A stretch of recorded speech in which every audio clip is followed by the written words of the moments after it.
day, Barnes, and this is Jonathan McKinney. Good day to you. And you're watching another episode of Writing, Talking and Dog Walking. Right. So today we're going to be talking about something that I'm a big fan of and he's brilliant at, which is editing. We're going to be talking about how important editing is for a writer. Right. And why you need to think about it and do it well. Yeah, now this isn't the discussion about, using your spell check. No. Or getting somebody to check the continuity, should we say. We're talking specifically about how you make the story feel when you're a reader. Yeah. When your reader is reading your work, how you make the story feel like it was composed. Exactly. Because the important thing to say before we start on that, I think, is you cannot edit a blank page. Right. First drafts can be messy as hell. Yes. And they won't necessarily include all the clever details that you want to get in, the useful devices, the narrative triplets, right, the foreshadowing, the setup and payoff. They might not include that. Right. And that is fine. That's because absolutely fine, yeah. it's a first draft. The purpose of your first draft is to basically get your story out. Right. So discovery, I guess. You Yeah, are finding out how these characters that you've created will react to these obstacles that you're throwing at them. Exactly. You might have written it in your 3-act structure, which we've done a video about. You can find. Oh my god, the blinding. The blindening. The blinding. But basically, yeah, what you have got with your first draft is your story as a basic thing. Right. Then you get to do what is excellent, which is to go in and edit it. And editing has a really bad reputation. A lot of writers will talk about how they hate editing. Right.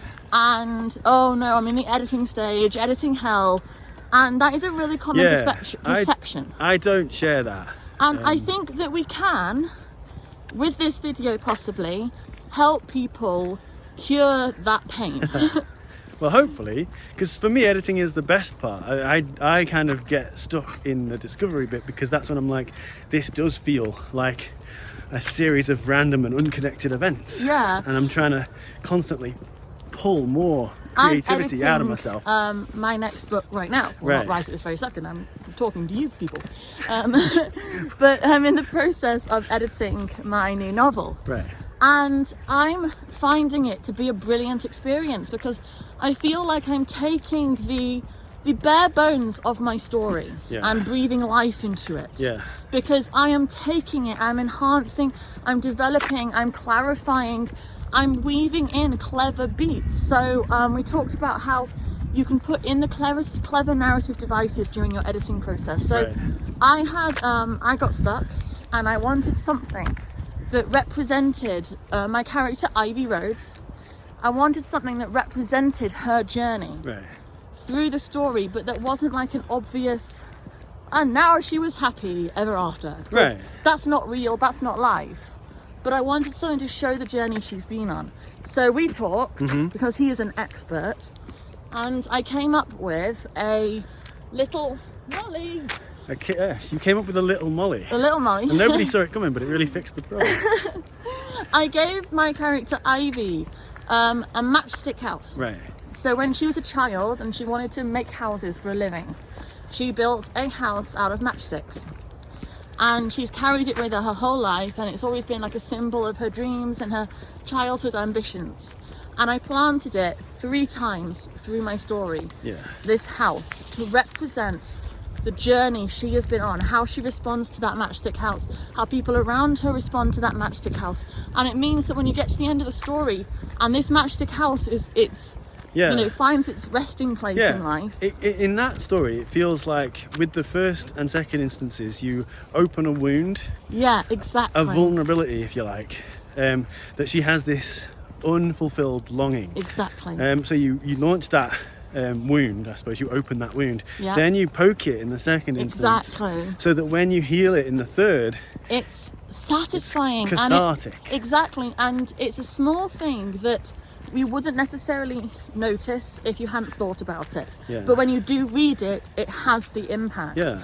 And I didn't think of that in my first draft. No, you couldn't have done I couldn't have done. And I knew something was missing. And the editing process is where you get to go and weave these clever ideas in and take your first draft that is scratchy as hell. Sure, it can be, yeah. And needs more, and you get to put that in, and that is how you take a story that is rough and unsatisfying and make it something special. Yeah.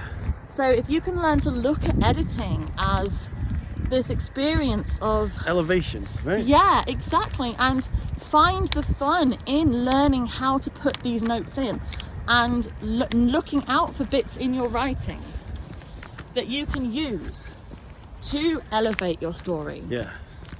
Editing is a wonderful process. It is wonderful, because it's very satisfying to look at your own work and feel like you can see how it was constructed in this way that's going to deliver some kind of emotional response in somebody else. Yeah, exactly. So that's exciting. And yeah, of course, you have to do your spell check, and you do, yeah. You have to make sure your grammar's right, and you have to make sure you've not got massive continuity errors, like someone's hair changes colour and there's no reason, or they live somewhere else, or they've got a dog suddenly that wasn't there before. But that's part of it. But what you can get from your editing is this feeling of life in your story that wasn't there before. Yeah, and purpose, and focus, and just all of these really satisfying things. Yeah, I would like to find a way of getting the people who talk about the editing hell to enjoy it, because we all have to do it. Yeah. We all have to go through editing, and it's one of those things that you've got to do. If you want to be a writer, you have to be good at editing. Yeah, even if you're not elevating your story, it still needs doing. Exactly. So you might as well enjoy it. So enjoy it. Find the joy in bringing that life to your story through using these devices. I mean, obviously we've talked about a lot of them. Like, watch the videos and you'll see all these things that we're talking about putting in. But yeah, find a way to love the process of editing, because it will make your experience of being a writer so much better. Yeah, it will. It's the best part. In my opinion, it's the best part. I would say it's my second best part. Second best priest.